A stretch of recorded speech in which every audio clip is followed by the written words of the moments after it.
1. Intro, for the busy viewer.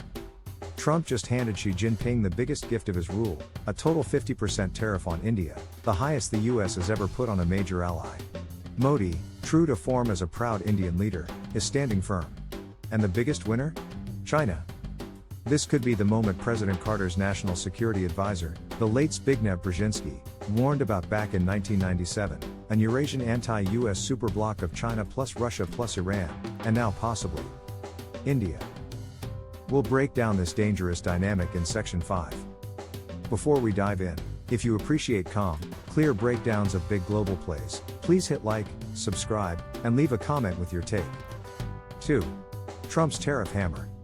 On August 6, 2025, The Washington Post reported that Trump doubled tariffs on India from 25% to 50%, citing India's continued purchase of Russian oil and weapons. This hits $87 billion in exports, from Mumbai's gem and jewelry sector to major textile hubs, rice, and select electronics. According to Times of India, jewelry traders fear massive job losses in Seeps, Mumbai, where 50,000 workers depend on US orders. Moody warns the move could derail India's manufacturing ambitions and shave 0.8 percentage points off GDP growth. Effective August 27, this is no symbolic move, it's economic war. 3. Why Modi won't bow? Modi's response? Defiance, for several clear reasons. Pride and base, his political core is rural India and farmers. Modi cannot open Indian agriculture to duty-free US imports, especially under visible US pressure. Security dependence, Russia has been India's main weapons supplier against China for decades. For existential national security reasons, India cannot betray Moscow. Trust gap, the US, especially under Trump, is seen as unpredictable and unreliable, not a partner India can fully count on in a crisis with China. National pride, Reuters quotes Indian officials saying Modi is prepared to pay a personal price to stand up to Trump. This is classic Indian strategic autonomy, refusing to be anyone's junior partner. 4. China, the big winner. Times of India reports that after 7 years of border conflict, Modi has just announced he will visit China for the Shanghai Cooperation Organization Summit, and could meet Xi Jinping face-to-face. As CNN noted on July 24, 2025, India has just issued its first tourist visa to China after a 5-year ban. India is also reopening talks with China to restart border trade across Lipulik, Shipki La, and Nathu La passes. For China, this is a diplomatic jackpot. And suddenly, the Quad, the US, India, Japan, Australia, looks shakier. As one Chinese commentator put it this week, America's stick is Beijing's carrot. 5.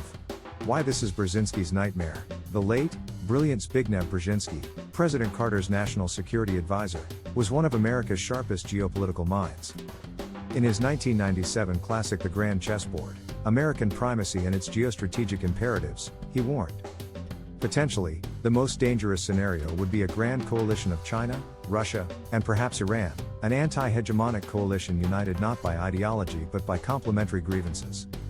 In the 1990s, the US was chasing the dream of unipolar hegemony. Against that backdrop, Brzezinski urged Washington to avoid pushing these powers together. His warning is echoing loudly right now. Look at the chain of events. Obama's pivot to Asia alerted China to US containment plans. Trump won's trade war woke China up to the reality of economic decoupling.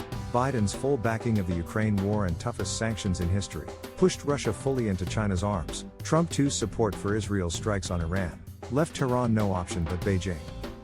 Now, Trump's 50% tariff risks pulling India toward the same Eurasian alignment. What Brzezinski called the most dangerous scenario, a united China-Russia-Iran, now plus India, is no longer theory. It's unfolding in real time. 6. What should the US do? Punishing India may satisfy hardline trade politics, but it risks breaking the Quad, weakening America's Indo-Pacific strategy, and handing China a geopolitical win without firing a shot. So here's the question. What's the smarter US strategy? How do we avoid Brzezinski's nightmare? Drop your take in the comments, I read them all. 7. Conclusion. If this gave you something to think about, please like and subscribe. And if you want more stories that bridge left and right, the US and the world, drop a comment, ask a question, and share it with someone as curious as you. See you next time on Twin Peaks Bridge Reflection.